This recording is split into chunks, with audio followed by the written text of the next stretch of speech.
আমরা সকলে মিলে চলুন না, বৃহত্তর ময়মনসিংহের 6টি জেলাকে সমৃদ্ধ করি, তাই না? সকলে মিলে সমৃদ্ধ করি। আমাদের সকলেরই যার একটু অবদান রাখার মতো অবস্থান আছে সে তাই রাখি, যার বেশি বেশি অবদান রাখার অবস্থা আছে আমরা তাই রাখি।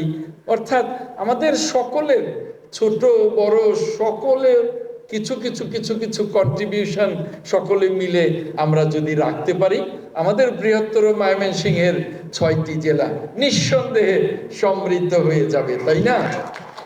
আসুন আমরা সেটাই করি। আমরা সকলের আগে আমাদের পরিচয়টাকে সমৃদ্ধ করি। আমরা বৃহত্তর ময়মনসিংহের সন্তান। বৃহত্তর ময়মনসিংহ, যে ময়মনসিংহ সেই পাকিস্তান আমল তথা ব্রিটিশ আমল থেকেই একটা সমৃদ্ধ জেলা ছিল। এখন না হয় 6টি জেলায় আমরা ভাগ হয়েছি, কিন্তু এই বৃহত্তর ময়মনসিংহ কিন্তু সেই ব্রিটিশ আমল থেকে অনেক সমৃদ্ধ একটা জেলা ছিল।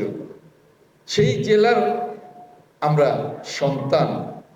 কাজেই আমরা যে যেখানে থাকি না কেন, এই অনুভূতিটাই আমাদের মধ্যে যদি কাজ করে যে আমরা বৃহত্তর ময়মনসিংহের সন্তান, যে জেলারই হই, আমরা এই বৃহত্তর ময়মনসিংহকে আমরা কন্ট্রিবিউট করব।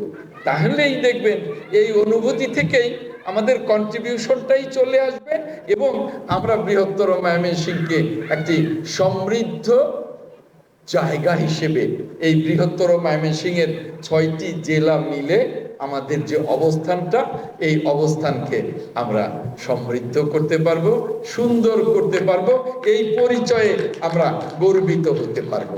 তারা হয়তো ওখানে, বাট আমরা এখানে যারা আছি, আপনারা যারা আছেন, তারা অনেক সমৃদ্ধ, অনেক গুণীজন, অনেক বিজ্ঞজন আপনারা।